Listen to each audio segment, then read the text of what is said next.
What's up, guys? This is Living the Lines, a 5-4 media production.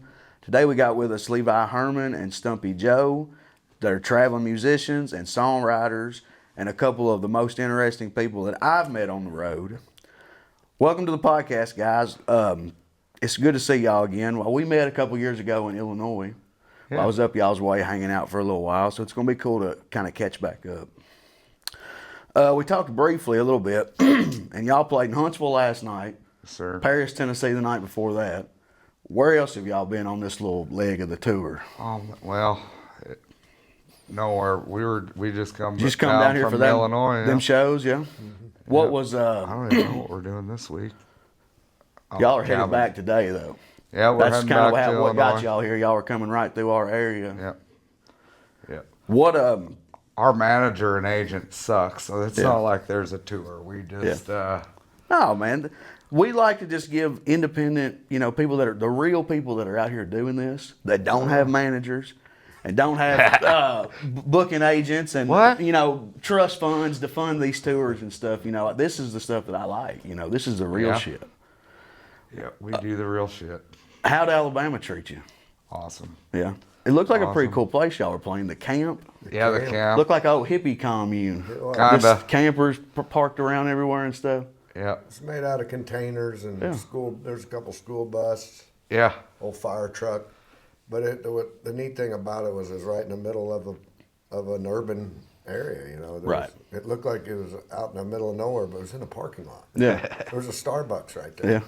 A Trader Joe's. It was all this crap. But he planted all this bamboo and stuff, and you really felt like you was out in the middle of nowhere. Yeah. It's so interesting, man. Some of the little places that y'all, you run across when you're out there doing this stuff. Pretty weird places there. We ended up finding. How did y'all find out about a place like that? Is that a place y'all been to before, or just? No. Well, we've been going to Huntsville for a couple of years now. I forget. How did we get to Huntsville in the first place? It was one of them, we were down in Muscle Shoals. Oh, right. And one of the things we do is let's try, we'll go to Huntsville and we'll just get on Google and Google a dive bar. Right. Look for the shadiest looking dive bar we can find. And Shag Nasties. And we found Shag Nasties.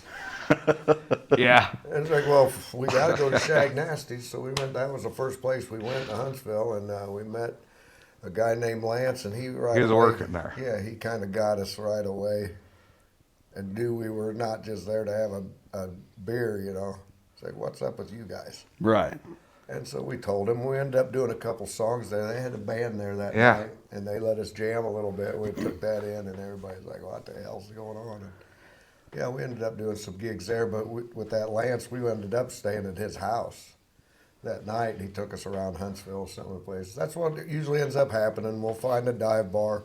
We'll meet somebody like Lance in a new town, and that's all it takes. Well, we asked Lance, we were like, yeah, do you mind if we set up and jam a few today? It was empty, He's like, well, there's a band tonight, and I don't. And he only worked there for a couple days. So he knew nobody there. He's like, risking his I can't, reputation. he can't just let you guys, but I can ask. And he asked, and they're like, no, we got a band coming in. We're like, all right, well, we'll wait for the band. Right. So they came in, and we met them. Well, the lead singer was a bass player, right? Yeah. That's what it was. That's right. So I showed him the bass. He saw it, and then he's like, oh, you guys got to come up. Yeah. We'll do a break. Just to kind of give people an introduction of who you guys are. Oh, yeah. You guys are a duo, and I seen you guys play on the patio at Country Saloon. Is that East Peoria, Illinois? East Peoria. Okay. We had been in town in that area. I was on the road with Jared Hill playing guitar, and we had been in that area for a few days, and we were staying at this guy's house. Steve's.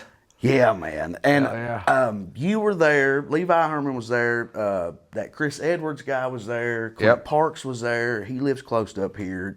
Me and Jared, there's just a slew of pickers hanging out at this dude's house that week.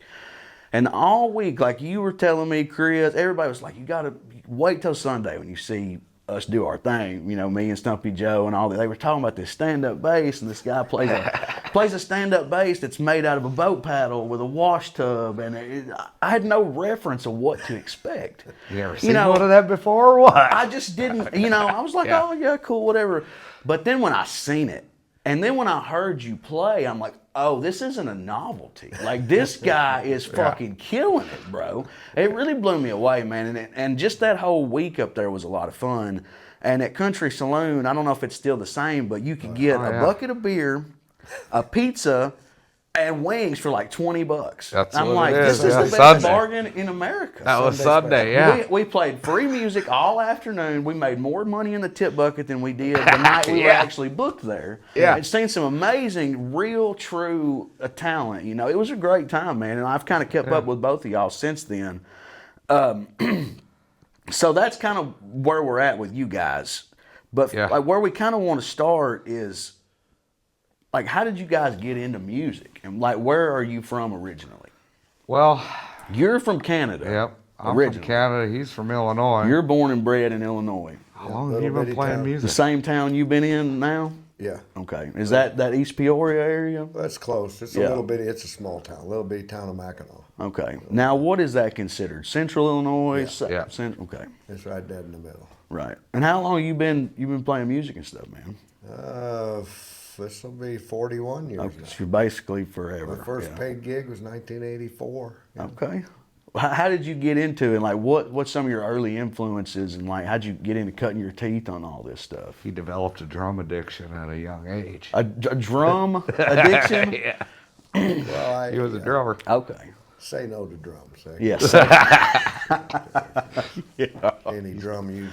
He's pretty close to that set. Yeah. There's no real drummers in here, so don't be scared. No drum dealers? No. No. That guy. He's not actively using drums anymore. Just no. Yeah, I actually told a lie to get started playing music. It was kind of, one of my buddies, who was one of my best friends since 5th grade, his dad was a one-man band who played all over the country. And when we were sophomores, he said, I'm going to start a band this summer. He said, I got everything but a drummer. And I just said, well, I can play drums. I've never even tried it. And he looked at me, because we've been pretty good friends since 5th grade. He said, you play drums? I said, yeah. He said, well, do you have a drum set? I said, no. But I said, I know where I can get one. And he said, all right, well, we're going to be starting band practice here in a little bit, a couple, weeks. So he said, get that drum set. And so, yeah, I took the drum set from the high school, because they didn't use it. And, went home and started listening to 8 tracks and air drumming. Right. To 8 tracks. I thought, I've seen it done. I said, I think they go like this. I said, I see them go like this. Yeah. So I went home and I sat on my bed and went like this to Bob Seger 8 tracks. Okay. And that's how I got started. You were about a sophomore in high school? Yeah. I just totally faked it the whole time. So what kind of, like, was music a big influence to you up to that point? Like, were you really interested in that stuff, or just kind of happenstance you become into it? Yeah, it just happened. Yeah. Yeah, it wasn't no plan. I never thought I was going to ever do it, play music or nothing like that. But once the bug bit you, it was over with. Yeah, I'd say. Yeah, once I started getting paid to play. Yeah. I was like, well, this ain't too bad. And y'all just were going all over the country back then? No, that's when I had to have my mom and dad drive me to gigs. Some of them, I was only 15. So Okay. Didn't have the buddy I played with, it was 2-piece. It was a guitar and drums, and we were horrible. Yeah. I was horrible. I was like a typical drummer, I didn't know what I was doing. I was just back there bashing away. Yeah. But we were a couple kids playing songs we were doing his dad's set list from the 50s. Right. 50s and 60s stuff. Okay. And here's these couple teenage kids playing this oldie stuff. So, yeah, it was kind of a novelty. And, I quit my job at the IGA. And I'm a musician. Yeah. What kind of places y'all playing, like? When we were the kids, whatever we could get, Obviously, probably not the dive bar scene yet, right? We did play some bars. Yeah. Yeah. It was pretty crazy, because in a lot of the places that his dad played, because his dad had such a good reputation all around. I see. He was the one that was running all over the country. Yeah. Okay, I got you. He used to bounce between Central Illinois and Florida. He would spend the winters in Florida. He had a place down in Marathon. Right. And then he'd be back in Illinois all summer. Yeah. Smart Playing man. all over. Yeah. So What about Canada, man? Like, how'd you kind of? My dad used to play. Okay. Yeah, Guitar. Yeah, he Singer, played guitar songwriter? and sang and played all the honky tonks. He was old cowboy Right. shit, and I knew I wanted to do that from the time I ever remember doing anything. Yeah, that's kind of one of my questions I usually ask people is like, was there a moment where you're like, that's what I want to tell do? them the moment where you had to learn to be a singer. Yeah. Oh, yeah. There had to be a moment. Yeah. I mean, that moment was like when I was 5, Johnny Horton. But when I was Johnny Horton's a good about one. 12 years old, I was running tractor as Herman after we seeded. And running tractor all day, well, the radio quit working. And this is like 91, whenever Walk Softly on This Heart of Mine. Okay. Tug Your Headhunter? Yeah. Whenever that was on the radio. That's what was on the radio. And the radio quit working. So I'm running the tractor back to the shop, back to the house at the end of the day. And my dad was fixing something in the shop, something important. And I stopped in and was like, hey, Dad, the radio stopped working in the tractor. So, I don't know if maybe you can take some time to fix that. Yeah. Give me some tunes going. And he's like, he looked at me because he's fixing something important that is actually all the time. Yeah, it's actually important to get shit done. He's like, I suggest if you want to listen to music tomorrow, that you learn how to fucking sing. Because I ain't concerned about your goddamn radio. And so the next day I was like, well, it's pretty boring in a tractor. And so I started trying to sing songs that I like. Yeah. That's when you realized he didn't know. I didn't know any words. I didn't know the words to any goddamn songs. All my favorite songs that I liked was like, I get through 1 or 2 lines or a chorus and I'm like, this sucks. Yeah. Walk Softly on This Heart of Mine. I went home and I listened to the radio. I wrote all the words down so that I could actually sit and sing it, get through a whole song. Right. And that was the first song I learned all the words to. Yeah. That was it. And that radio still doesn't work. It never did get. And he doesn't ever remember the words of that song. Man, the lyrics are hard. It's so much easier to sing along to them when someone else is kind of kicking them off each line by line. Lyrics are hard, but words are harder. Yeah, words are harder. Yeah. So when did you get into playing guitar and like gigging and stuff? Well, I didn't really start. I worked oil patch jobs, pipeline, feedlots, right, all sorts of shit. All up in Canada? Yeah, up in Alberta, that's all there is, oil and cattle. Right. And started up this cover band. Dumbass cover band, 6-piece, 6 guys. Yeah. Fiddle, guitar, it was fun. And I booked a gig in my hometown. 6-piece band, $800. We'd never played before in our lives. Bar owner was like, hell yeah, you want to do a gig? We'll book you. We had like 3 months to get ready for this thing. And we had 26 or 29 songs. I don't know what it was. And I'm like, hell yeah. Had some banner in there. Yeah. No. I booked this gig. I had no idea, I wasn't nervous. All the guys in the band are like, what are we doing? They'd been in bands before. They're like, they're going to pay us to come here and we've only got 30 songs. Right. Like, this is going to be a train wreck. It'll be fine. I've played so many of those. We played that same songs 4 times over. We didn't quit till 2 o'clock in the morning. All the guys, they were nervous to even start this. I don't know why. I was an idiot. Yeah.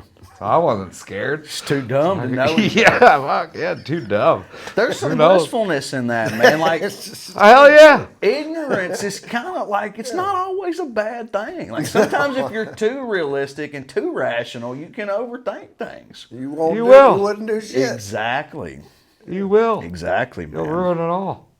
Nobody has a better life than that guy that says, send it. Yeah. Hell yeah. Send It it. always seems to work out for that guy, too. Absolutely. In one way or another. Yeah. Yeah.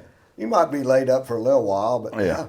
look at the notoriety. Right. He said it. Full send. What was the music scene in Canada like? Like, what were people like around you listening to? Like, were you just basically getting the same country music and stuff that the States were getting? Like, I don't have a ton of reference. Yeah, there's some Canadian shit that Right. you guys don't hear, but Billy Don Burns. oh yeah, He was big in Canada, wasn't he? Yeah, Yeah, I think he had Yeah. like a record deal, and he done Yeah. most of his stuff in Canada. he's I got think. some cool stories from Canada Yeah. that he remembers all the details going through Red Deer and Lethbridge, but. I've known several people that have met and played with Yeah. him and stuff. He's an interesting dude. It's not a household name. It's not like but it's popular in Canada. He's not popular in Canada either. The same shit that they got on the radio here is the same shit they listen to there. Yeah, Drunk on a plane. right. Turks. Sorry if you guys like that. I- I didn't. There's a time and a place for everything. Yeah. I don't really, if people love it, it's Oh yeah, whatever, that's good for them. I've always liked the same music that I liked when I was 2 Right. that I like now. I never. He still ran because we were listening to WSM coming through Nashville, and that came on, and Yeah. it went on. Playing. Turned him into a raving lunatic. Yeah, WSM's not what it used to be. That used to be the salvation. Even just maybe 10 years ago, you turn on 650 and you could hear the real stuff. But it's I remember transferred coming through over. there. I thought I remembered bluegrass. There used to be a bluegrass Sunday at some time. I thought it was in the morning. I was hoping I'd hit the I bluegrass. think they do it at gospel night, thing. later on at night. Yeah. But It's good if you catch that. I really like that show. now our town, Bill Cody, the guy that does all the announcing for 650 in the morning, he lives right up here in Cross Plains in our town. Well, I'm gonna stop by there and take it up with him. Yeah, let's go. You said that Hell snake yeah. on a I plane. can take you to his house. Yeah, you take that snake on a plane thing. I think his son's name He is needs Levi, to too. hear this. Yeah, let's go tell him about the snakes on a plane. Hey, Bill Cody, stop playing snakes on a plane. His real name is Trent Klutz. I don't know how a he better got name the than name Bill Cody. Bill Cody. I think he may be from Wyoming is or it? something. Trent? Trent Klutz. I'm gonna make that my stage name. Go for it. Speaking of radio, that's kind of a dying thing now. Nobody really listens to radio anymore.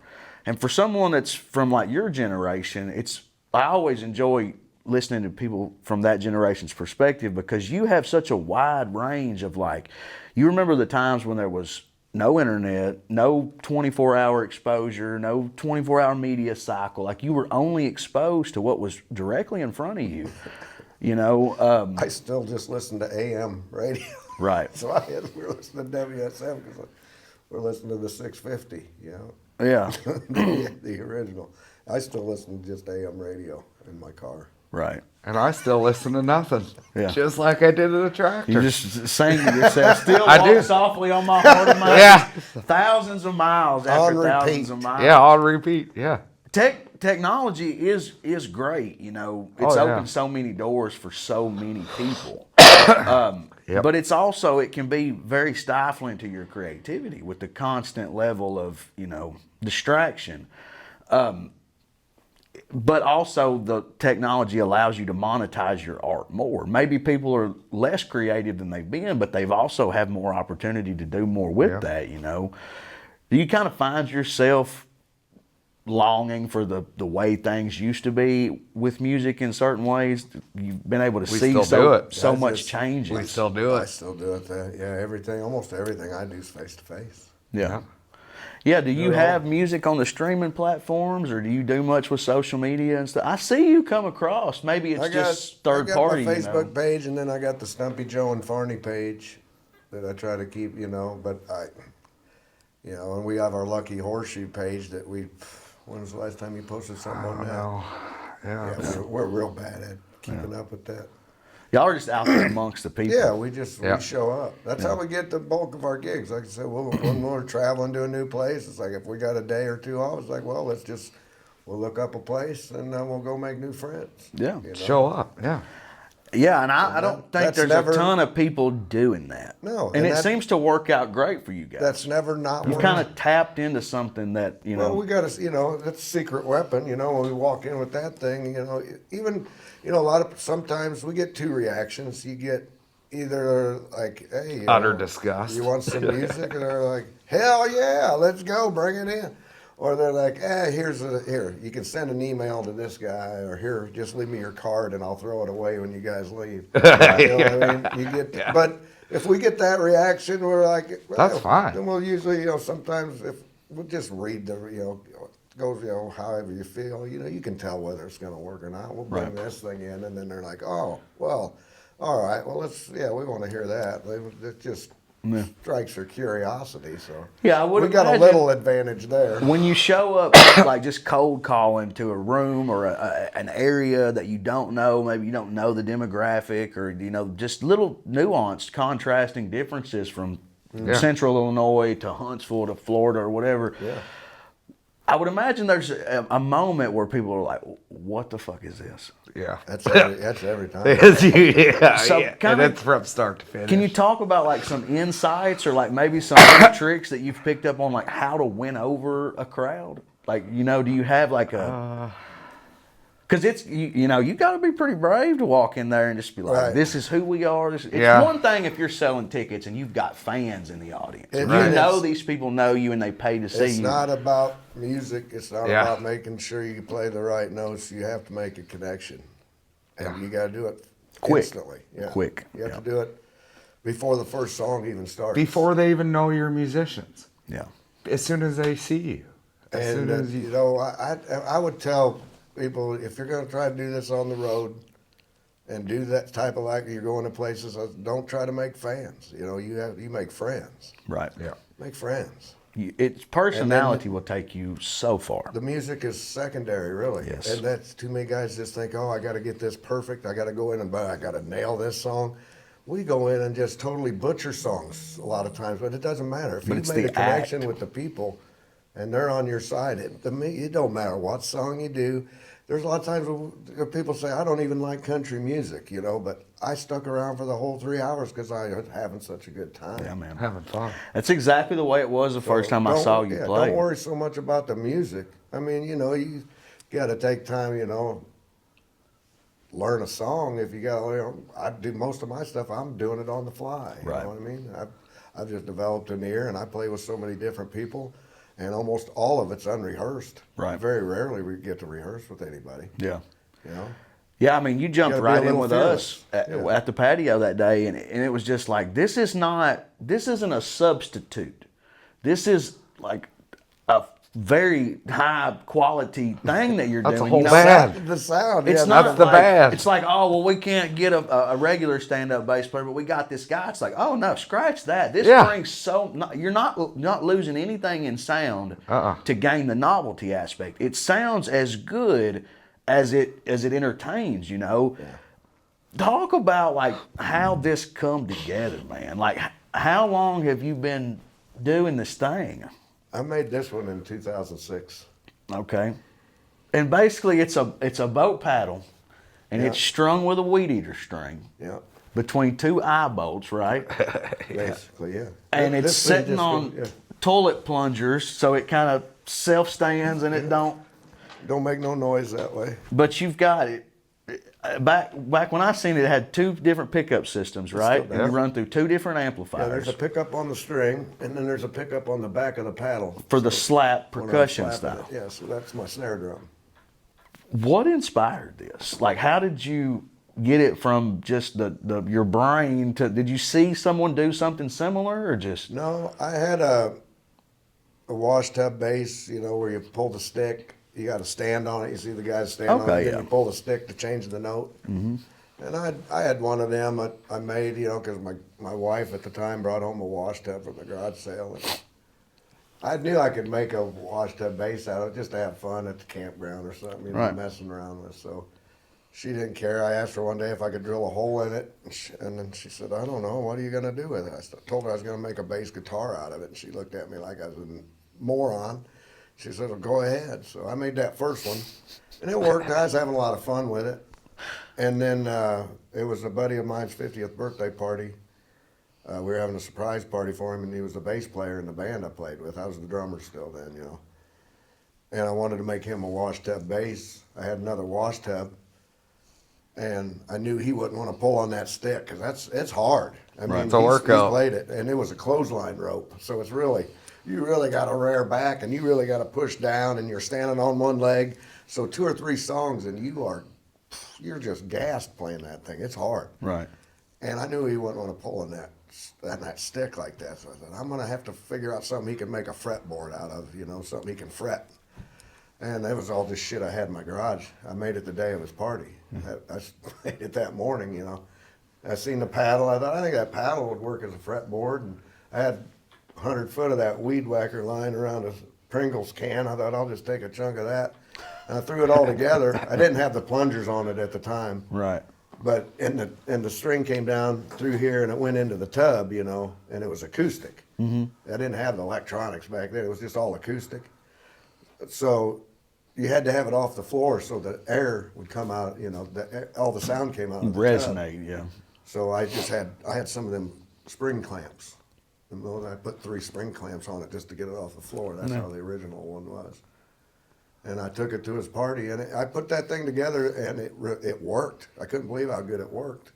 And it sounded pretty cool, and you could fret it and actually hit notes, and I was like, well, this thing actually works. So I gave it to him at his party. He loved it. He thought it was pretty cool, but he couldn't fit it in his car. So he left it with me. Yeah. And I just got obsessed having that thing. And that's not this one? No. Okay. No, but I played that thing every night, and I was going to jam sessions. I just wanted to, that's all I wanted to do. Yeah. It was That's so much the bug fun. that bit you. Yeah, that was big, because I was about done with playing drums. I'd been doing that since I was 15, and I was just kind of burnt out on it. I was about to quit. I had my kids were little, and I was like, I'm done with music. Right. But then I was having so much fun playing it, and there were people watching. It was just, everything about it was just so much fun, and it was just, about 3 months later, I did a gig with my buddy, and took it so he could, and he had his minivan with him, so he took it with him, and I didn't really know how bad that thing had got a hold of me till I seen him walking away with it, and I about puked. Yeah. I was like, I couldn't stand to see him walk away. It was like walking away with all my kids. It really hurt, and so I had shit. I made that one the next day. Then I couldn't live without it. Truth. Right. I made it the very next day. And that's this one. Yeah. You've had that one since 2006. Mm-hmm. What were some of the stuff you had to kind of tweak on it? Like how did you figure out how to tune? Like you just do it all by ear, I guess, huh? The notes. This one's got a built-in tuner on it. Oh, that's pretty hot. It's got a built-in tuner on it. That's the guts out of a ukulele bass. The little ukulele bass is electronics. And then I tune it with a wing nut. I bolt the wing nut up there and I tune it to G. And you've made some of these for other people too, right? I make little miniature versions of them. Okay. Yeah. 30-inch. I take a 30-inch paddle and make a little one. You never seen anybody copy you? You should couple. patent it. There's been a couple people have made, different versions of it. But, yeah. That's the only kind of weed whacker string though that'll work. Right. The other sizes and stuff don't. That's the only one that makes any noise. Really? Yeah, I tried to. Are you still able to get that kind? Oh yeah. Or you just got a surplus of old stock? I do. I got a big. You feel this? This is still back when it was smooth. Right. Now it's got all the weed whacker line you get now. It's got the ridges on it. Right. So you got to find the old stuff that's all smooth. So it still will shred your fingers. So, Yeah, you were playing with a glove, I think, Yeah. when I seen you. Some powder was a big part of it and stuff. Yeah. We were tuned a half step down, and you're like, "Whoa, that's fine. Just give me just a minute." That's why I was like, "Hell yeah, dude!" Yeah. If somebody's down a half step, I just tune it down to F sharp. Yeah, I remember we were doing some And Wayland then lined stuff, up and it sounded so incredible, Oh yeah. It's like usually you see stuff like that, and it's like, Yeah. okay, You have it low looks cool, expectations. but then it's like, but it sounds so good, man. I think if Waylon was 20 years old and was starting out and he heard that thing, I think he'd want to play with that. Yeah, because he started out as a bass player. Yeah. How did Yeah, you he guys liked it. kind of come together and meet each other? During a Wayland song. Yeah. Really? Segue into that. Fucking right. Hell I booked some stuff going down to Nashville and North Carolina back in 2018 with a friend of mine, Nick Sizemore. Okay. Just acoustic shit. We're just sitting there. And he had this thing at Deer Creek Legion, American Legion in Illinois. He's like, well, I was going through looking for gigs. He's like, come sit in. We'll, do whatever. We're sitting honky tonk happy hour. We're having fun, doing our thing. I see that while we're looking towards the parking lot. I see him outside. Yeah, barefoot, holding this thing. Yeah, I think he was barefoot up there. He's got shoes on today. Yeah, because it's cold. Yeah. A little wet too. I had no idea that was even an instrument. Like this, I'm from Canada. I've never seen nothing like this, right? Like it's not. They don't let that across the border. Know that this isn't the fucking maintenance man, right? A lot of people mistake me for the maintenance guy. Yeah, he You can just slip into concerts like that, though. We've talked about it. If you got a vest and a ladder, you can just. Right. yeah. Look at me. Nobody's questioning a guy look like me with a ladder. You're either bibs maintenance on. man or you got warrants. Yeah. But he just hooked that shit up behind us. I didn't even know he was hooking anything up. They were already playing. Yeah, we're playing. Like we're doing music. You're sitting right out front of the Legion, out on the porch out front. And you just I don't hear no one behind me. I don't just see walked it. up with it, and plugged it in. We're just like They were like, what song you were Good doing? Hearted Woman, maybe. I think it was I don't know. the Greyhound bus there. Lonesome Ornery Me. I Yeah. think it was that song. Right. It's got that That good old perfect driving boom, bass, boom, yeah, boom, man. Waylon's Signature music Waylon. was, run by bass, right?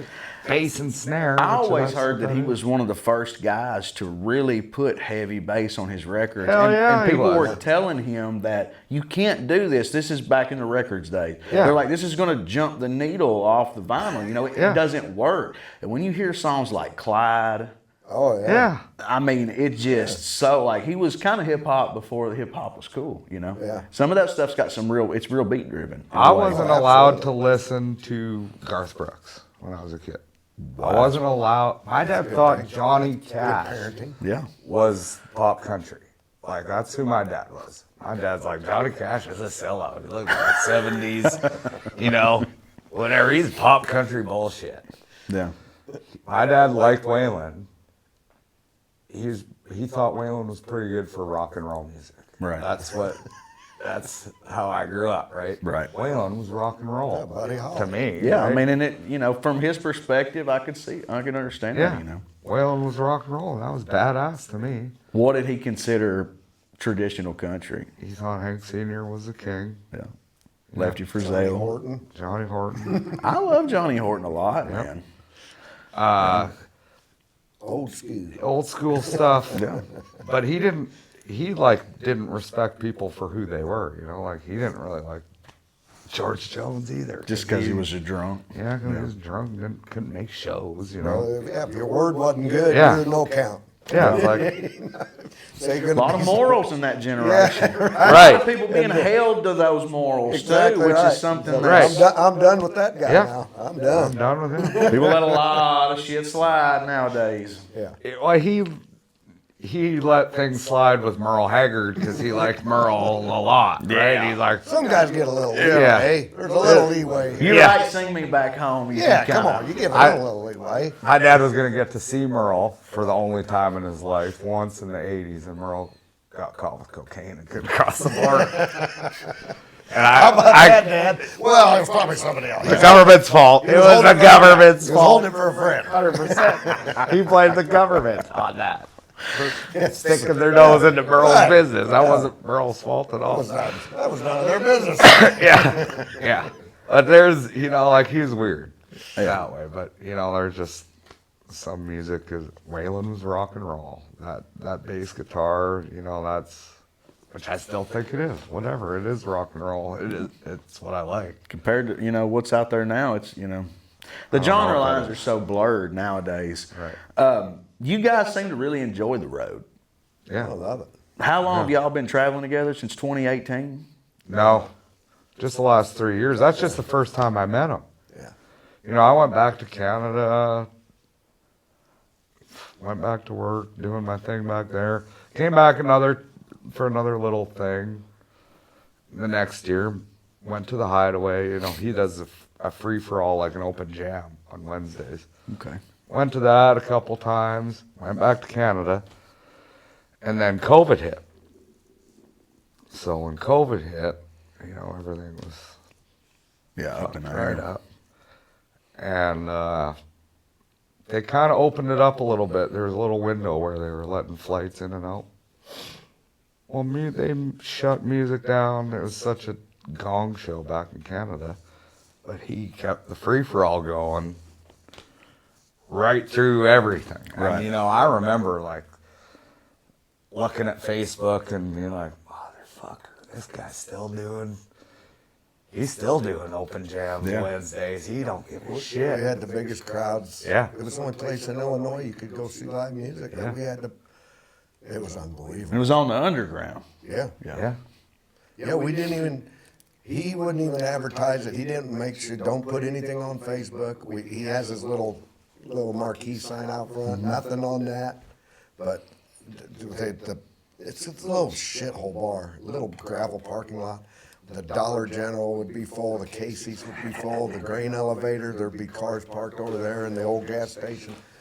And it would be crap. Packed in. It would be sardines in there. Yeah. Packed And out. it's like, hey, and we get it. If this scares you, this ain't for you. But if you want to just continue to live your life and don't, come on. That's the place We're you doing it come. still. We're not changing. It was such a weird time, It man. was a little, it's a little bitty town. Oh, yeah. And it was at the time when they made that 10 people at a gathering thing. Only 10 people supposed to be allowed at a gathering. And that's when the people drive down. It's right on Route 9.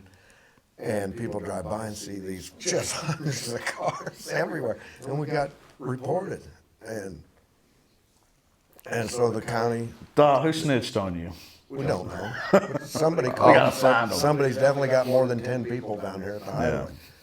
And so the county cops showed up, and we were like, oh man. And I was like, God, I was so mad. I was like, God damn it. And I was so pissed that they were going to shut it down. And they came in and they got the owner and they said, hey, we got a call. Somebody was bitching that there's more than 10 people down here. He said, so we're here to tell you that we got a report. We're not telling you how to run your business. We're not telling you got to shut down. We're not telling you anything. We're just telling you that we're following up from a call we got. So you guys have a nice night. Right. And when they walked out, I almost get tears. We went fucking nuts. Yeah. People just started screaming. It was such a crazy time, man. It was. And people There's like so many people that just wanted to be left alone, and that was all them people at the hideaway. And they They're coming took- from all over the state. they took things that people would have, if you would have told them 3 months before then, like, oh, they're going to do this, or they're going to shut down live music, or they're going to shut down, people would have been like, there's no way. And You're they crazy. did it. That's what I said. He did A it. lot of musicians around the Nashville area, they quit, man, and went home or went back to wherever they played in come Nashville a from. lot that year. Because nobody would. Everybody's scared to play on Broadway. People seen the wasn't signs. making any money. Yeah. They get $60 to go down there and play for 4 hours straight. Yeah. Well, I don't care, I'm gonna go play. That's all I want. Anywhere there's gonna have music, I'll go play. I didn't give a shit. Yeah. How much money? I didn't care. I was like, I'm gonna play. Do you Canada have, was- And the rules were changing by the minute down there. That it was like, I'd go down there one week. It's like, okay, there's no bar stools at the bar. It's like, well, you can walk up to the bar and order, but you can't get back to your table. It's like, wow. And then it's like, okay, and then the next year, or the next week, I'd go down there and there'd be the bar stools would be back, but there'd be like caution tape, or you'd have to Stand on the X. It's like, who is making these goofy rules every week that we have to follow? And there was like police tape around the stages at the time where you couldn't get within 10 feet of the stage. Yeah. And no dancing. Holy crap! I remember when these people got up and were just having a good time, and the guy had to come up and tell them to stop dancing. I'm like, what kind of footloose bullshit? Dance 6 feet apart. Holy shit! What? This can't be real. a lot of that started when they put in the 3-foot rule with the strippers. Whenever they stopped, you had to be 3 foot away. That's kind of when I think they were just We should have building on pushed that. back We then. should have pushed back there. That's right, when we should have put the line in the sand. If I want syphilis, I want the right to get I syphilis. paid to put my nose right there. That's what I paid that cover charge for. Oh man, do you guys have a favorite place to travel and play? Like, have you run into like a home away from home that you're like always kind of drifting back to? Yeah, there's a lot of them. We got awesome friends in Wisconsin. As I said, everywhere we go, we make friends. Florida, California, everywhere we go back to see our friends. Yeah, we're not the people you meet. Yeah, Right. the venues don't really. That's what, I don't give a shit about the venues. right. and that's what gets you back. Yeah. Some of those venues though are those people's homes. Right. Like their community is based around those the bars or those little The highway pubs bar and down stuff. Brady, The VFWs. that's our home in Florida. That's Like our Bowen first place Country Club. We go there as soon as we get to town. We gotta go to the highway bar, sell our friends. Yeah. But it's not because it's an awesome venue. It's a shithole dive bar. It's just the a awesome vibe. people in it. Just like my hometown bar. Yeah, it's the people that show up. It's people that there. The shittiest bars. The owners are will be awesome too. Where you'll find the realest Yeah, people. man. Yeah. For sure. That's what we look for. You look Yeah. for the one that looks like the roof's about to cave in. And it's like, oh, I'm not even sure if that's open. Yeah. Oh no, there's some cars there. Let's pull in there. And that's where you're gonna have the most fun. I guarantee you. Guarantee it. We stay away from the touristy, shiny places. And we'll make way more money. We'll make way more money at the shitty ass dive bar that's charging $2 for a beer than we will at the hipster place that charges $16 for a lemonade. And all they have is somewhere other. craft beer, which I will die on this hill. Craft beer is fucking terrible. Most all of it I've had is terrible, It's expensive. and it's just not good. Shit. It got me fired from a gig one time.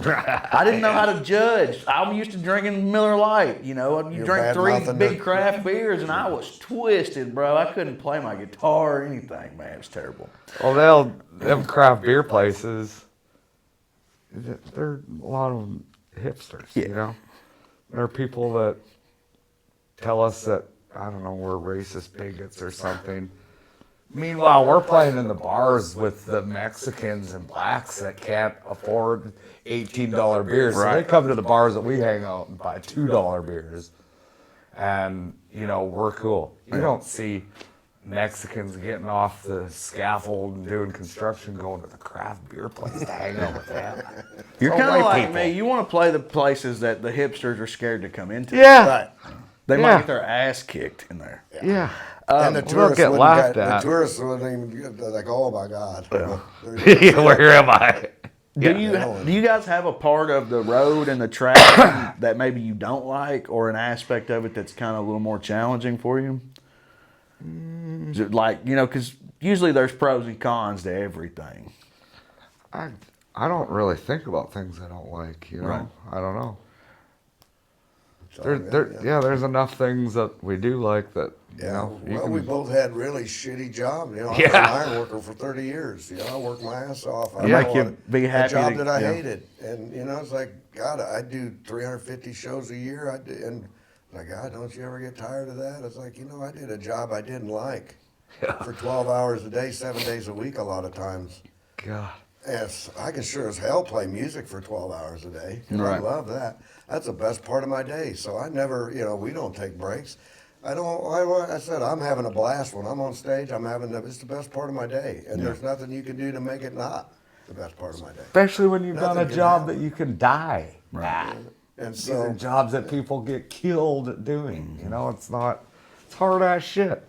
Yeah. When you see a musician bitching about, oh my God, people didn't quite listen to me good enough tonight. I seen a TikTok so about hard. this the other day. They were talking about, people don't understand the strain it puts on your body, the traveling and playing 150 plus shows a year just to make any money. I'm like, well, then you don't want to be a musician. Go get telling another job. them videos, Yeah. I see them all the time, and I want to comment on, but I just like, Yeah, I just feel let it bad for them slide. people. The Yeah. people that say that, or the people that say music is work, Yeah.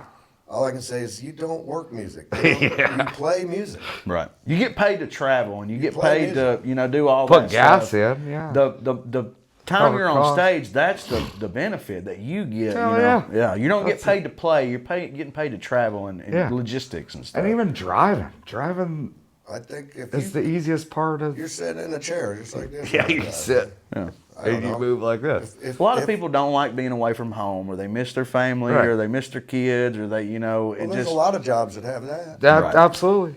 Pipelining, you're away from your Hell yeah. family anyway. Well, a lot of construction work, that's part of it. Truck drivers, you're gone. Yeah. Big deal. Say woo boo hoo, get a different job. that's what I always say. I If love that's- if traveling. that's I just something don't you like then traveling don't to do it. work. You know, get you that job where you stay home, and it's not hard though. I'll tell you, that's not work. If you think this is work, even the setting up and tearing down, you've never done hard work in your life. Yeah, that's it. You've just I never hate done to work. I'd have to tell you that. I'm telling you, Yeah. if you're making videos, say how hard, and poor me, this is such a hard way of life.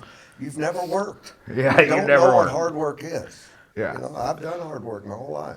Yeah. And that when you do that, I'm telling you, the people that really work for a living, like laborers and coal miners, people that really work every day of their life hard, that insults them so bad. Absolutely. When you're bitching about how hard this work is, of this playing music, that's an insult.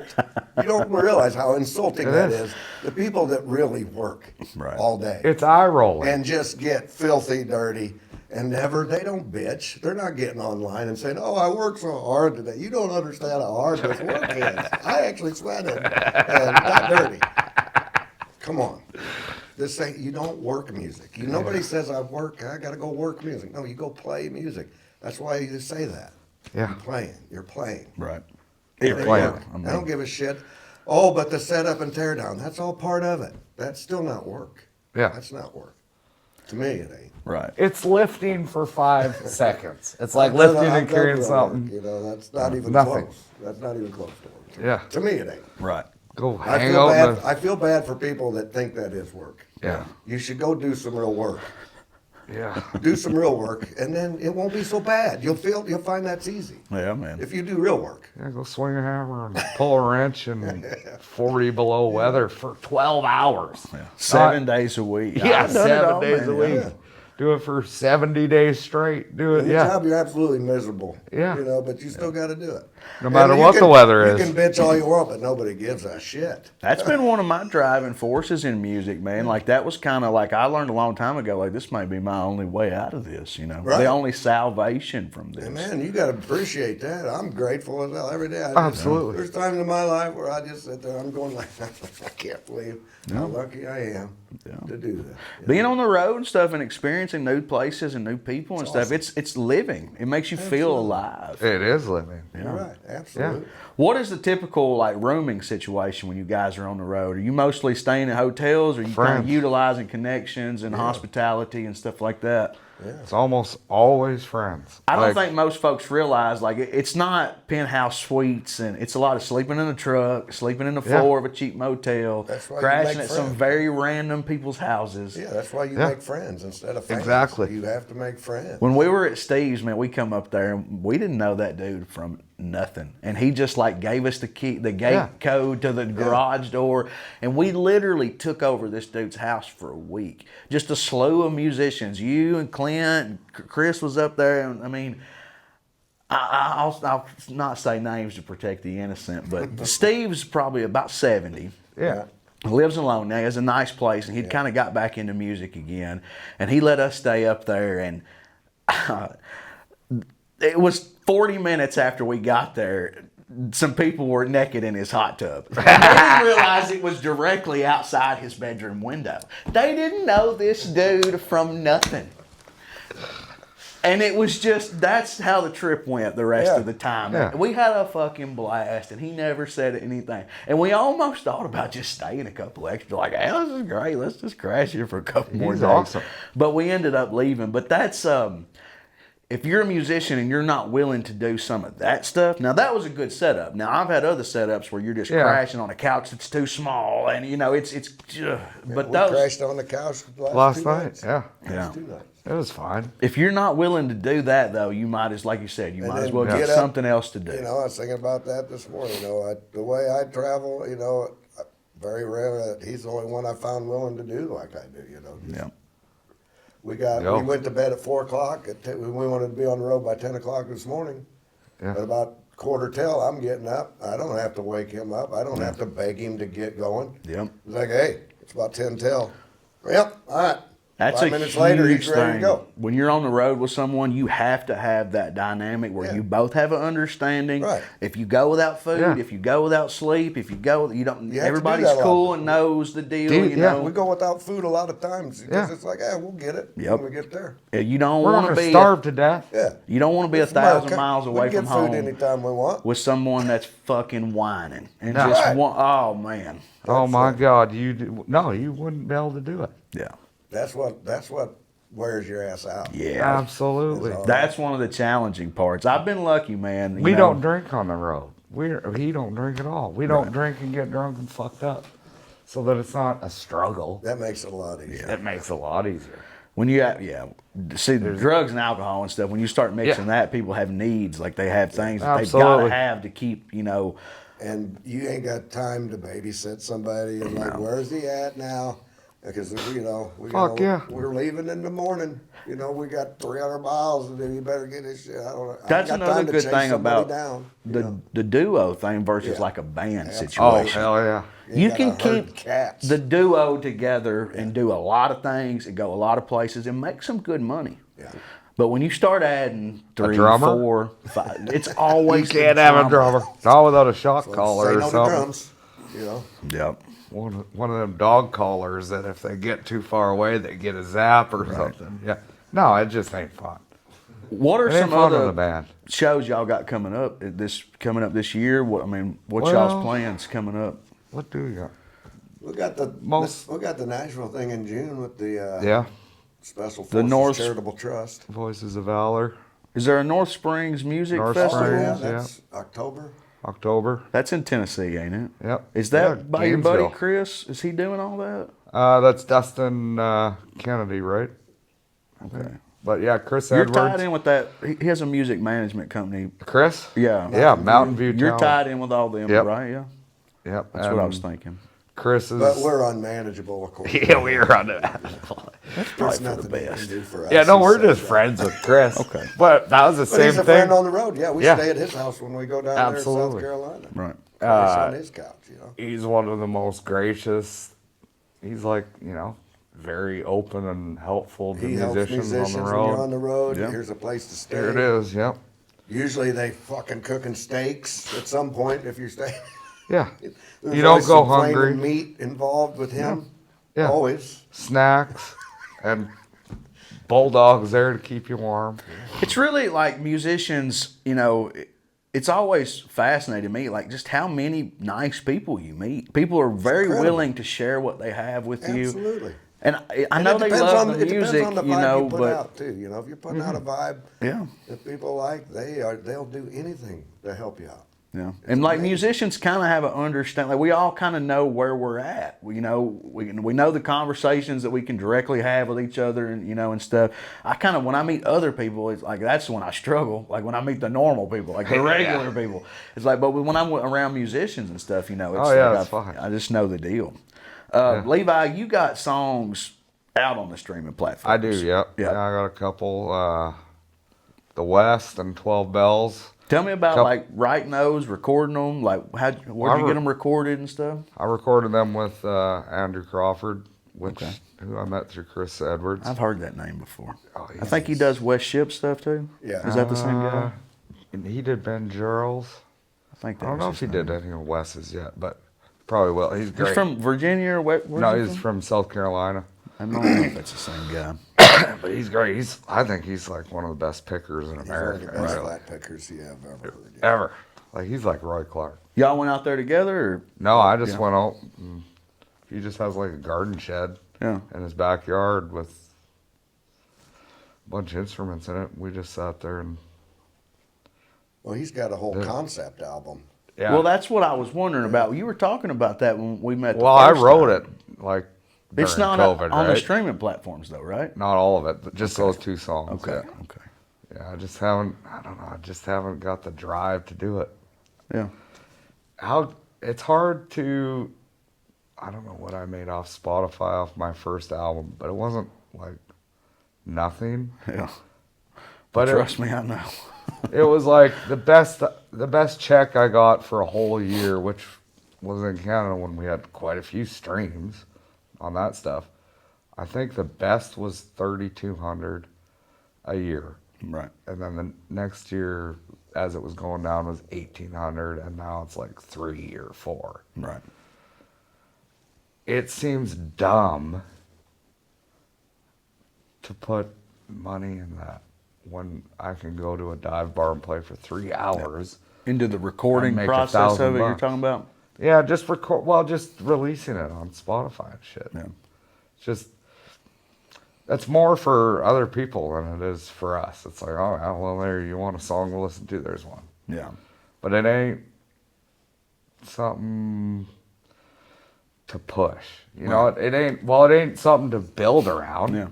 You're It's not like- really so much worried about that because you're just, Hell no. you can just go out amongst the people. We do it face to face. Hell yeah. Do it in real life. It's the old way. Like, there's not, most everybody's says we're doing it basing. wrong because, hey, you got to build up your this and that. And we're like, you know what? We don't worry about that. Yeah.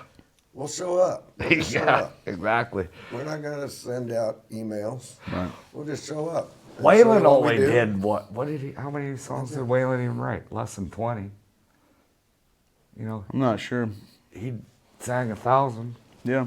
He wrote some, though. Oh Got yeah, some he writing wrote a credits. few. Everybody does. You know, like I wrote 100. Yeah. You know, Well, I was going to ask, what's your writing process like? I just wait for him to come. Yeah. I don't think most stuff is worth writing. I Right. hear songs and like, did they listen to that and think that was worth writing after they listened to it? Seems like some of those people are just forcing to get it done. They're Absolutely. manufactured songs. They're you know, where manufactured as hell. You, Well, they got 7 co-writers on them, so. I don't know how. I don't know. I can't get into that. I don't know how that process. goes. How do you co-write? That's like having 2 painters on the Mona Lisa. That's fucking stupid. Yeah, most of those co-writers, I think, that are listed on some of those are people that maybe not directly had any writing at all. It's people that helped financial get that something. song Right. to where it ended up. It's Right. the way it goes a lot of times, Yeah. you know. It's like, holy crap. Everybody gets a little piece. And of if it. you're in Nashville, that's what they're telling you. Like, you don't even come here to try to get a hit. You come here to try to get co-writes. So you come here with a bag of songs, willing to cut them in Yeah. 7s and everything else to get something going. But it's like, Just to get a piece of $1 million pie. Yeah. Well, that, and I think a lot of the independent songwriters and stuff are junk. Like, I think it's shit. I'm not going to say their names, but I listen to it and it's like, let it out. this fucking guy hasn't lived a day in his life. Why would I listen to a word he says, even if it is good? It's like, this guy's a loser. This is all he's done his whole life is this shit. Yeah. And then he pumps out this garbage. And then, well, I got 8 albums of this garbage. I'm an independent junk salesman. That's all I hear. It's like, oh yeah, you got 8 albums of junk for sale. Right. You sell your garbage to people. Yeah. I'm like, you I pretend got that a you're good some idea, kind too, of, but oh, I'm an independent what do you guy. think about the people that enjoy that, though? Like, because a lot of those people think have direct result. Like, they have fans. Oh, and yeah, there's people that are screaming from the mountaintops of how much they enjoy it. Yeah, there's evangelical preachers make a lot of money, too.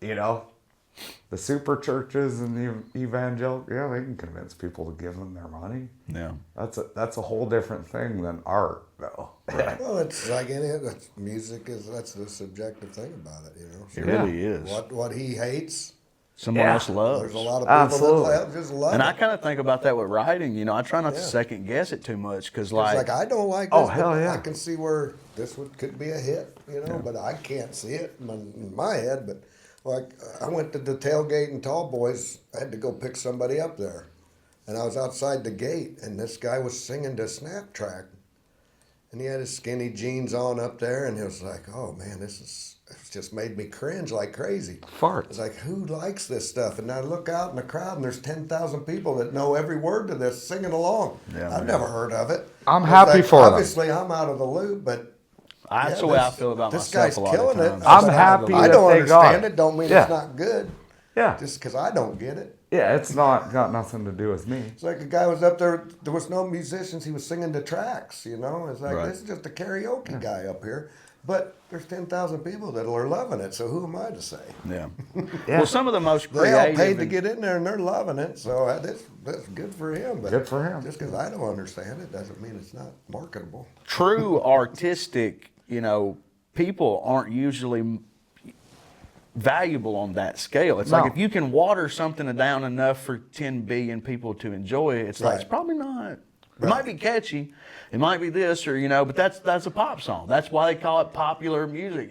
Back in the day, You're pandering to that. Country common used to be denominator, like yeah. artists, like people that had living and had songs to sing and something to say. They lived a life. We were talking about they got George something worth Strait. saying, yeah. And George Strait's a great performer. He's got a huge following. He's the king, of whatever. But he's singing other people's songs. He's just kind of the vessel that they use to get that. Mainly Dean Dillon, People that wouldn't go see Dean Dillon, he's got to funnel his songs through George Strait to get some money, George Strait was a roper. He wasn't riding broncs. Right. There's a big difference. What about Chris Ledoux? What's your opinion? You like Chris Ledoux? I think he's awesome. I like Chris Ledoux too. He's one of the only cowboys that he's the real really deal. has ever done it.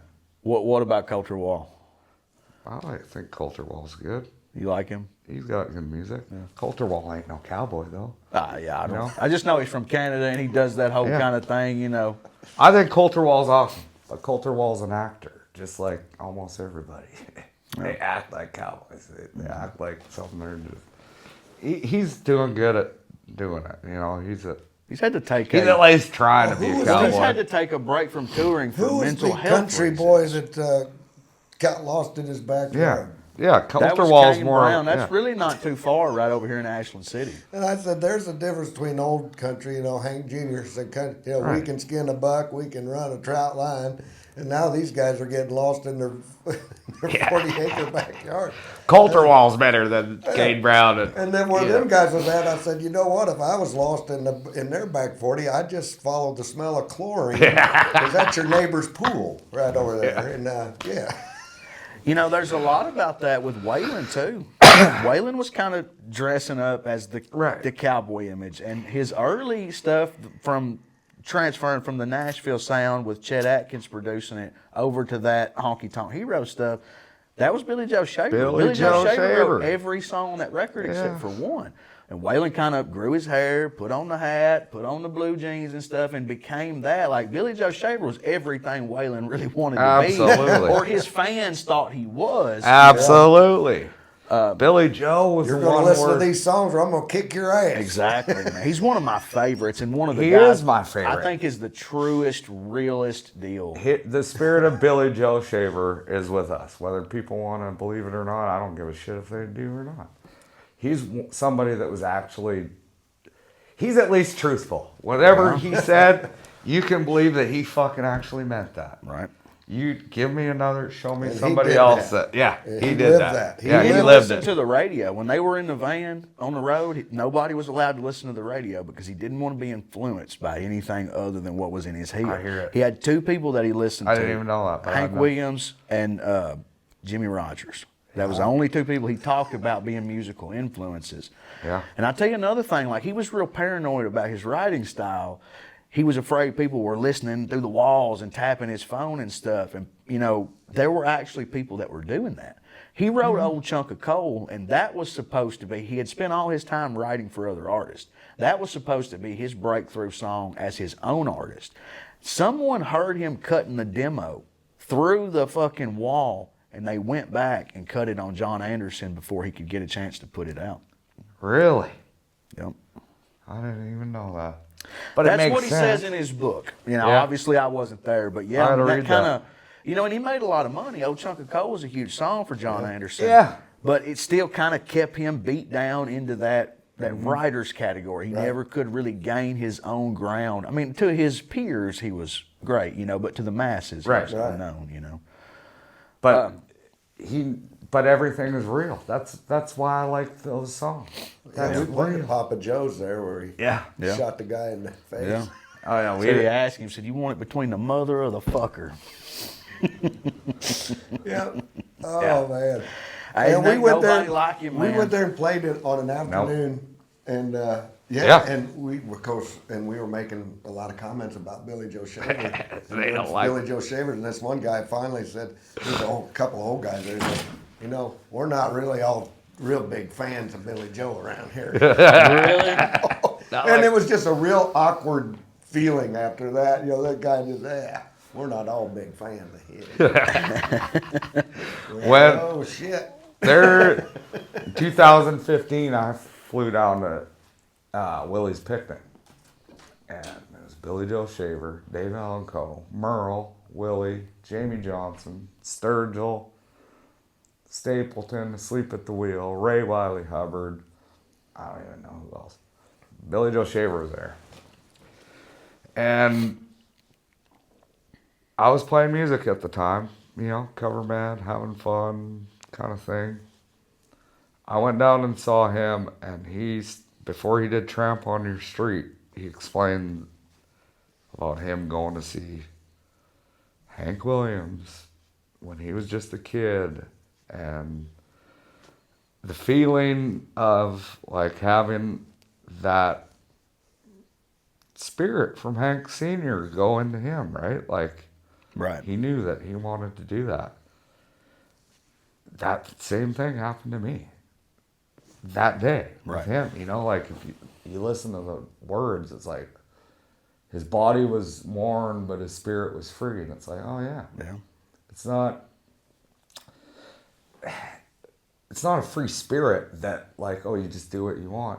It's like, oh no, the spirit of Hank Sr., the spirit of Billy Joe Shaver is free for the taking. Yeah. You can have it.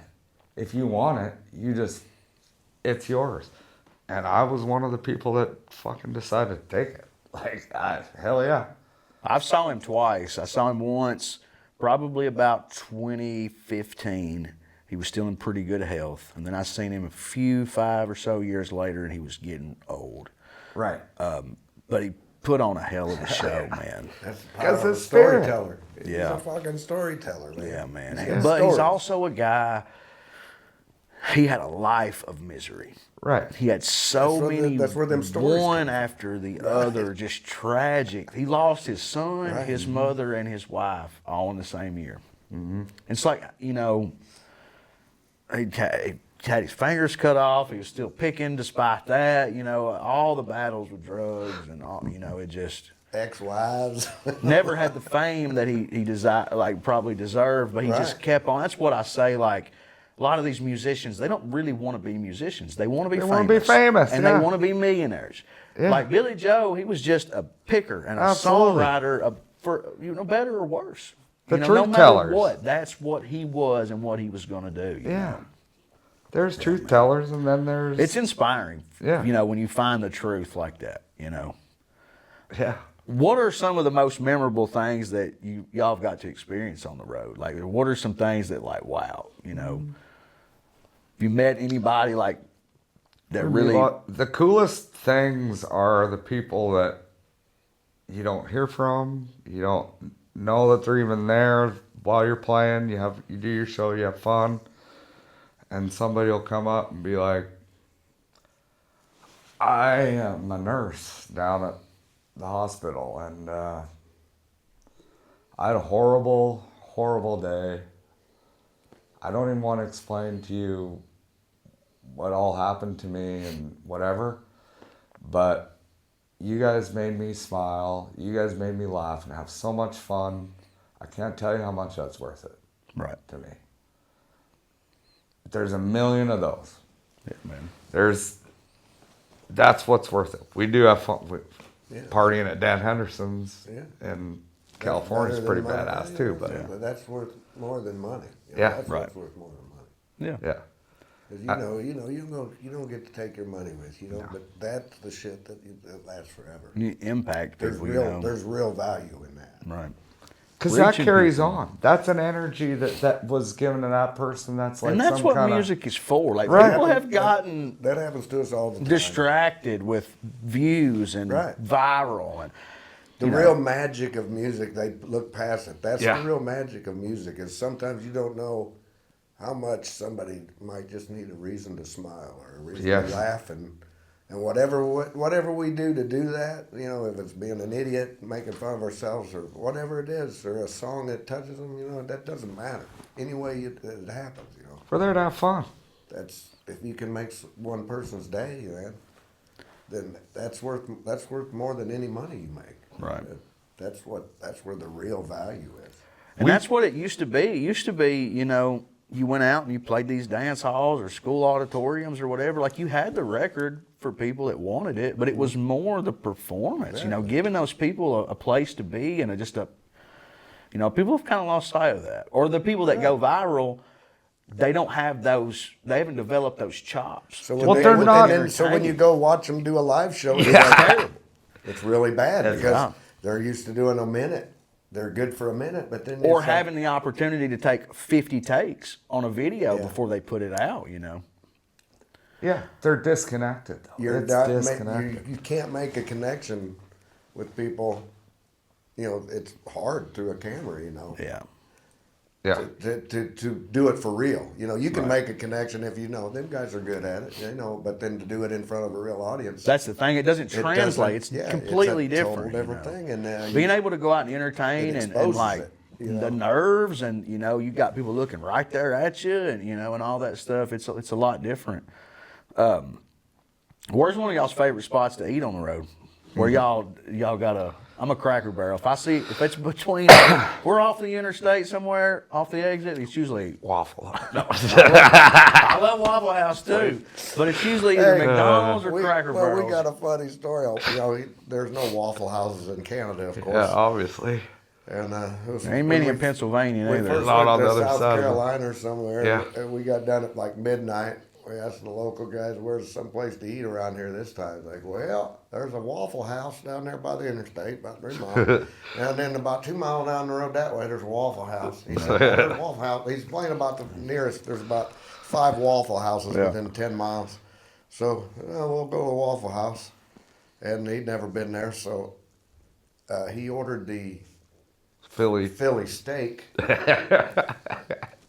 You ever ordered the Philly steak? No. See, nobody ever. It's the same thing. Yeah, it's a Waffle House. Yeah. He's getting Philly steak. Ham and cheese omelet. And even the waitress is like, All right. Philly steak, we got that here. Do we have any of that Philly steak? And the guy's, it's the whole fuck. Get the pale meat. Like goes back, brings out this white bucket. We need pale Pulls meat. out this green old meat, throws it on the grill. Yeah, we got those. So he eats it. And then the next day, he was sicker than a dog. I was puking within 2 hours. Shit through the screen door and never touch a wire. And we had to play again the next day, and I had to do that whole show myself. Really? I went to go try to It was hilarious. sing, and it just started burping up on me, and I couldn't even do I it. did a live video from the parking lot earlier that day, and I was telling people, you know, we're here again tonight, whatever. And in the background, you see him come running out of the. You see he's projectile vomiting in the background of my video. That's not a good sign. And it was hilarious. So that night he's pale as a ghost. It's time to do the show. I start the show. I do about an hour. I'm telling everybody, you know, he's out there. Everybody felt bad because, you know, they understood. He was a mess. He was trying. He couldn't even stand up for very long without getting back. So he finally got the nerve or the mustered up the strength to come in there, and, you know, we got a rule. Real gentle. No shorts, no sitting down. No. But I let him sit down this day. All right, you can sit in a chair. And he gets his guitar. I could tell he gets barely talk. You know, Right. when you got that sick, any air you push out, you're just dry heaving. So he's doing a song, a slow song, one that he doesn't have to push very hard on. And he's only in like the halfway through the first verse, and I see his mouth fill up with puke. He goes, and I can see it just fill up his mouth. And his eyes he's looking at me like, holy, I was like, well, you got two choices. You either got to swallow it or spit it out, or I don't know what. And he threw the guitar up and he ran out the back door. And I'm just dying laughing, you know, because it's one of my favorite things. Is all over. Somebody's. I made it outside, he though. He made it outside without making a mess. But I was like, oh, you got something to deal with now. You got a choice to make. Yeah, it just filled up his cheeks like a squirrel. It was because he emptied everything out. that day. I mean, he was puking all day long. You been to Waffle House since? Yeah. Oh yeah. You don't get that, do you? Yeah. Yeah, What do you mean now? Ham and Get cheese the waffles. omelet, man. Yeah, I said get the waffle. It's in Get the title. the waffles. Waffle House. Yeah. Order a waffle next time. Yeah. Oh man, we laughed. I got so much mileage out of that. Oh, yeah. I'm still getting mileage out of that. I was taking a video of you doing a song, that Over the Limit song, and right in the middle of That's me real video, and he's passing a joint between him and Jared right in front of the camera. Hell yeah. That's the shit you just can't. You get that on them big jobs. I was going to ask you guys this, living in Illinois. Have you noticed that recreational marijuana has had an impact on the music scene there? Has it kind of opened it up and like maybe No, more? we've been too high to notice. Really? No. It's legal, like on the patio, anywhere you can smoke a cigarette, Yeah. you can smoke weed. Yeah. As It far seems as I like know, it I would don't do a know. lot for the live music scene. It would have more people wanting to come out and experience that. Oh yeah, there's a lot of, We're especially playing- in the summer. We're playing at a cannabis Yeah. event in April. You know, for April 27th, we're playing a cannabis consumption event. Okay. There's not enough great. I weed like places that. for us to play though. The first one I did, one of them Should is be more. cannabis consumption event. It was right after they legalized it, and you know, it was the first time they tried to organize an event like this, and it was a clusterfuck in some ways, but. There was no alcohol there. It was just weed. Right. And every table they had bongs and papers. You know, people were smoking bowls and bongs and joints and just right in the open. You know, up until that point, you had to go ahead and hide behind the dumpster. Exactly. You know, and there was the cops were there, and the cops were loving it. The cops I talked to were like, "This is the greatest event they'd ever worked." No. He said, Just had laid back. We did not have a single Yeah. altercation. There wasn't even any arguments. There was no assholes. You know, it was everybody was just No. chill and smoking their weed. And when I was carrying my shit out, we played our little set, and I was carrying it out, and I just stopped because that was part of the clusterfuck. They had no way to get our stuff out. We had to carry it like 2 blocks.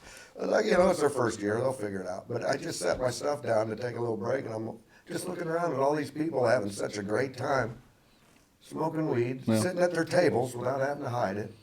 Well, that's And kind of what it was a really nice event, you know. Yeah, that's what I was kind of wondering if maybe, you know, the crowd that was more just apt to stay at home and just listen to the radio and Right. smoke or Right. whatever, are they coming out to the live They events do. now, you know? And they always Absolutely. did, but you had to go hide when you You go hide by the dumpster No, with the yeah. rest of the trash. See, when you were younger, it was a huge offense to get yeah. caught. Like, Yeah. I mean, you would do Yeah. fucking prison time, man. Oh yeah, you're ruining your life. Yeah. To have a Over little- some smoke a dirt little weed, even back then, you know. Even when we go down into Alabama, we don't realize. Now, Alabama's still fucked up. You got to Yeah. be careful down there. They Oh, put it's- the guy, Teddy Gentry, that's the problem. They put the guy from the drummer, well, he's a drummer, so maybe, Yeah. from Alabama, the band out, they've made their whole career representing Alabama in a positive light. And they put he's 80 years old, they put him in jail for one joint. Wow. The dude's the fucking king. Like, I mean, there's no more body that's been Alabama positive than that guy, you know? Yeah. It's just That's a so crazy dumb. thing. And them guys were smoking weed that whole time they were making all them albums and doing Yeah. that. Come on. Yeah. Come on now. They're yeah. still like that down there in Alabama, man. You kind I of know got it, to be the careful. that's the thing. When you're in, after a while, you know, you're in Illinois and you can just smoke it anywhere. You get used to that. Yeah. And so when You we don't realize. The first time I went, I was down in Gulf Shores, Alabama. I sat in with Josh Newcomb and took a little break. I went out in the beer garden. It's a really nice place, you know, down on the water. And we're out in the beer garden, and I was away from everybody. You know, I was probably 20 feet away from everybody else, you know, and I lit up a hitter. And as soon as I lit that hitter, I could just feel every eye. And, you know, I was like, I felt this jolt of, like, and I look over and everybody's just glaring at me. And I'm like, oh. I said, what, is it still illegal here? Yes. I said, you people don't even have medical here? Like, no. I was like, oh, okay. He said, yeah. I said, there's a dumpster. I said, there's a dumpster right here. I said, I'll be over by the dumpster, guys. I'm sorry. That's kind of the way it is around in Nashville. It's still very illegal, but they've kind of decriminalized small amounts. So what of are it, they you know. selling in the alleyways down there on Broadway? Probably fentanyl. No, they it's got the fucking weed. They got the little thing. They're selling it. They got a it's table got the set other up. compound It's like in it. that Delta 7 TCHA or stuff? I don't Yeah. know what the hell it is, man. Yeah. I don't They're know. selling Same it. thing. They're selling it right on the street down there. Yeah. I don't know about it. I stare away from that. I'm more scared of that than Yeah, I I wouldn't touch it either. Right. Well, guys, we're probably getting a little long-winded here. Do you got anything else that y'all want to talk about and cover? Like anything you want to promote, any gigs you got coming up? Shout out your social media, tell people where they can kind of keep up with you, what little bit y'all are worried about that. You're probably best off just being at a dive bar and happen to have a show up out of nowhere. No. If people need to get a hold of you, if they want you to play their bar mitzvah or be their Valentine wake-up call that morning, you come in the bedroom and play for their wife first thing on Valentine's. We do that all the time. We do that, yes. We play a 12-year-old boy's birthday party. Okay. That was a big hit. Yeah, man. Oh, yeah. The private parties are where it's at. Oh, yeah. You can make some good money on those. I got the Stumpy, Joe, and Farney page on Facebook. Okay. Yep. The Lucky Whore shoes. I try to keep up with our schedule on that best I can. But it's... Y'all are headed back home. We'll take a break for a little while. No, not really. Well, till Friday, I guess. Yeah, just for the We're week. at Just the- catch up. I got my Stumpy Land State right. Park there in the backyard. Oh, that's what That's Tuesday. I never been there. I that's didn't where get the you chance should- to go when I was there. That's where you need to come next I year. want Yeah. to come back up there and play country saloon. I want to bring Mike with me. He plays and sings rights and stuff too. I want to come back. hell That would be yeah. a good little trip for us. It's about 4 or 5 hours. Yeah. Good little easy trip. We could come up there and Yeah. just There set and up one hang day. out at Stumpy Land. Yeah, man. I I would do that love on that. Tuesday nights. I got the free for all on Wednesday nights at the little shithole there in my hometown, What town is that? Mackinac. Okay. And So, if there's traveling musicians come through, he usually throws the tip bucket around and says, Yeah. hey, there, yeah. We get you a little money there. do a set and everybody And will they're pretty kind generous Yeah. when the people come from out of town. They don't give us shit. No. They're tired of I our had a great time. I've been through Illinois about 3 different times in different areas, going to Yeah. different places, and it's one of the landscape's flat. It's Right. a little bit different. I grew up in the mountains, just cornfields, but people are so laid back. They're so nice. That when you get on over into Ohio and Indiana, you don't get the same vibe as the people in Illinois for whatever reason. They're just really friendly, hospitality people. Yeah. I think all of America is like that, really. I think everybody's got, When you get into the little Yeah. towns, yeah. it's all the same. People are generally nice. We try to stay out of the bigger cities. And, Yeah. and go to the little shitholes where the real people hang out. Awesome, guys. Well, man, next time y'all are coming through here, hit us up. We'd love to fucking have y'all back and hear y'all's stories of where y'all been. We'll be back in Nashville June 4th for the Voices of Valor thing for the Special Forces. Okay. Charitable Charity. Trust, that's a real cool thing. Yeah. Awesome. Y'all check them out on Facebook, social media, and all that. If y'all want to keep up with the podcast, you can follow it on Living the Lines. We're on TikTok, Instagram, YouTube, all that stuff. Till next time, y'all guys take it easy. Peace. Yeah. Thanks. I forgot to plug our Pornhub account. Oh, man. OnlyFans. Push the button, yeah. What's Matabo, the 4-inch grinder? 4-inch